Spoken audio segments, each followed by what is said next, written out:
በስመ አብ ወወልድ ወመንፈስ ቅዱስ አሐዱ አምላክ አሜን።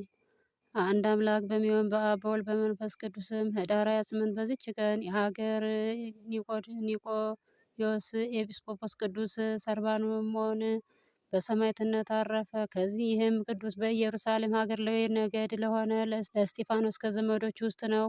የአባቱም ስም አብርሃም ነው። እርሱም የሌዊ ልጅ የዮሴፍ ልጅ ለስምዖን ወንድም ለእስጢፋኖስ እናት ወንድሟ የሆነ ነው። በተወለደም ጊዜ በአባቱ ስም ስምዖን ብለው ጠሩት። አባቱም ስምዖን ክርስቲያን ይሆን ዘንድ ወደደ። ለእግዚአብሔርም የታዘዘ መልአክ ተገለጸለትና ወደ ኤጲስቆጶስ አባ ዮሐንስ እንዲሄድ አዘዘው። እንዳዘዘውም ሄደ። እርሱም የመድኃኒታችን ኢየሱስ ክርስቶስ ሰው የመሆን ምስጢር ገለጠለት። ግን ዘመዶች የሆነ አይሁድን ስለፈራ በኢየሩሳሌም ሀገር የክርስትና ጥምቀትን ሊያጠምቀው አልወደደም። ኤጲስቆጶስም ስለ እርሱ ምን እንደሚያደርግ ሲያስብ እመቤታችን ቅድስት ድንግል ማርያም ተገለጠችለት። ወደ እስክንድርያ ሊቀ ጳጳስ ቴዎናዎስ እንዲልከው አዘዘችው። ሰርባኖንም እየተጓዘ ሳለ እነሆ የእግዚአብሔር መልአክ ቀደም ብሎ በሰው አምሳል ወደ ተውናስ ቀርቦ ስለ ቅዱስ ሰርባኖስ አስረዳው። ሰርባኖስም በደረሰ ጊዜ የእግዚአብሔር ሕግ አስተምሮ የከበረች የክርስትና ጥምቀትን አጠመቀው። ከዚህም በኋላ እስክንድርያ ከተማ ውጭ በሆነች በአባ ሳዊሮስ ገዳም ውስጥ መነኮስ አባ ተውናስም ባረፈ ጊዜ በእርሱ ፈንታ አባ ጴጥሮስ ተሾመ። ያን ጊዜ መልእክቶችን ልኮ ይህን አባ ሰርሞንን ወደ እርሱ አምጥቶ በሊቀ ጵጵስና ስራ እንዲራዳው አደረገው። ከዚህም በኋላ ኒቆዲሞስ ለሚባል ሀገር ኤጲስቆጶስነት ሾመው። ብዙዎች አብያተ ክርስቲያናትን በእርሱ ደስ አላቸው። ለእግዚአብሔርም በእጆቹ ድንቅ ታምራትን አደረገ። በሀገሩ አቅራቢዎች ሰዎች የሚያመልኳቸው የጣዖት ቤቶች ነበሩ።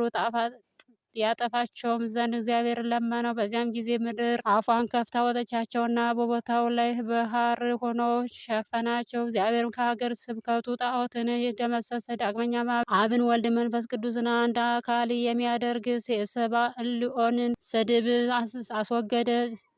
ዲዮቅሌጣኖስም ክዶ ጣዖታትን ባመለከ ጊዜ ቅዱስ ሰርባኖስ የአማልክትን አምላክ አምልኮ እንዲመሰክር ነገሩት። እርሱም ሰምቶ ተቆጣ። ወደ እርሱም እንዲያመጡ ታዘዘ። ሲወስዱትም ከንጉሥ መልእክተኞች ጋር እስክንድራ ከተማ ደረሰ። ሊቀ ጳጳስ ጴጥሮስም ወደ እርሱ መጣ። ከእርሱም ጋር ብዙ ካህናት ነበሩ።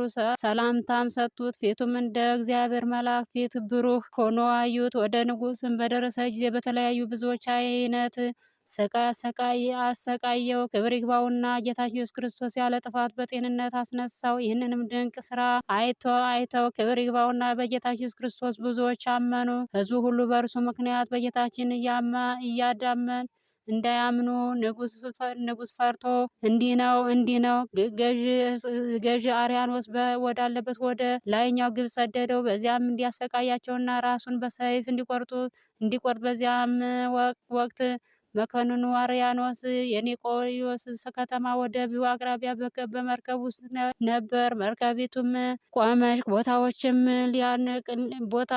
ከቦታዋ ሊያንቀሳቅሷት አልቻላቸውም። ቅዱስ ስርቢያኖስንም አውጥተው ለሀገሩ ወደብ ወደሆነ ቦታ ወስደው በዚያ ራሱን በሰይፍ ቆረጡት። ምዕመናን መጥተው ስጋውን ወስደው በክብር ገነዙትና ቤተ ክርስቲያንን ውስጥ አኖሩት።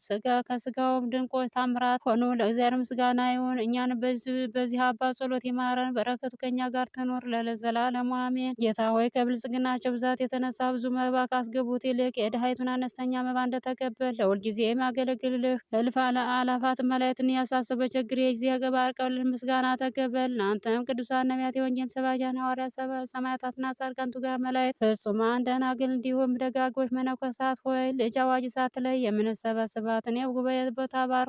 ይህንን መጽሐፍ ወረቀት አዘጋጅቶ ብራና ዳምጦ የጻፈውን ያጻፈውን ከግዕዝ ወደ አማርኛ የተረጎመውን ቃለ ንባቡን በእርጋታ መንፈስና በተመስጦ ሕሊና ያዳመጠ በደለኛን ሁሉ የምታስምር የጌታ እናቱ በማርያም ጸሎት ኢየሱስ ክርስቶስ በአንድነት ይማረን። ኢየሱስ ክርስቶስ በአንድነት ይማረን። ኢየሱስ ክርስቶስ በአንድነት ይማረን ለዘላለሙ አሜን።